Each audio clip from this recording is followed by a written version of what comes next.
Je m'appelle Léa Tuile et je suis la metteuse en scène de La Princesse aux petits pois, le musical, le premier projet de la compagnie Aya.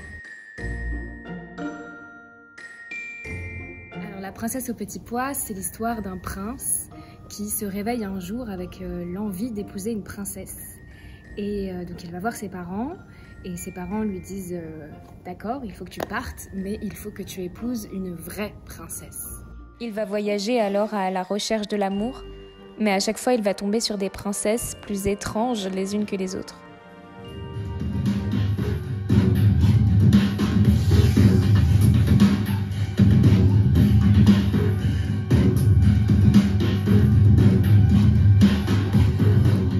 Pour moi, c'était important d'en faire une comédie musicale pour rajouter des respirations dans le texte et pour intégrer davantage de merveilleux. Face d'abord public. On a donc travaillé des chorégraphies avec France Hervé. Tu vois, ça fait boum. Il y a plusieurs inspirations et styles de danse. Ça va de Michael Jackson, le clip Ghost, à la valse. Et puis j'ai fait appel à Yoann L'Herbe pour composer les musiques. Et on a écrit ensemble avec Fiona Stellino et Mélisande Marchand les paroles des chansons. Quelle charmante nouvelle! Un prince! Un prince! Pour ma belle demoiselle! Comment trouver celui temps? Et tu es là, devant moi.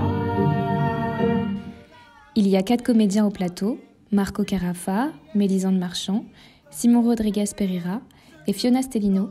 Et ils sont tous issus de l'ESCA, qui est l'école supérieure de comédiens par l'alternance. J'aime bien ce rôle de lover, loser, grand benet. Non, j'aime beaucoup. À savoir que c'est un adolescent, tu vois, il a aussi justement ses hormones qui sont en ébullition et il comprend pas ce que c'est. C'est des pulsions, tu vois, il sent des pulsions en lui.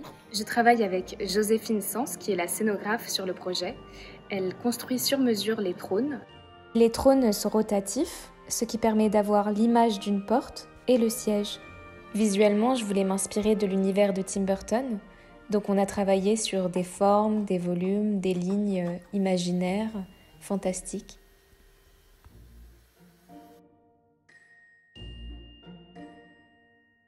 J'avais envie que le prince entre parfois dans des royaumes sombres, macabres et d'autres très lumineux. Et donc j'ai fait appel à Mathilde Flamand-Mouflard, qui est la créatrice lumière. L'enjeu de cette créa lumière va être de réussir à dessiner des tableaux bien différents, bien singuliers et bien particuliers, chacun dans leur univers, tout au long du voyage du prince. J'ai réfléchi les costumes avec Marion Thomasson. Il y a 11 personnages et tous les personnages seront habillés de la même couleur que leur royaume. On va travailler sur des systèmes de prothèses, de faux corps, pour avoir des tailles et des volumes assez excentriques. Et enfin, pour les transitions, le passage d'un royaume à l'autre, on aura la joie d'avoir les dessins animés de Victoria Richard. C'est un spectacle qui va parler de la peur de l'étranger, de l'entre-soi, des mariages endogames, mais aussi des relations toxiques. Et grâce à la comédie, on aborde des thèmes profonds qui vont amuser et interroger petits et grands. Alors rendez-vous en décembre.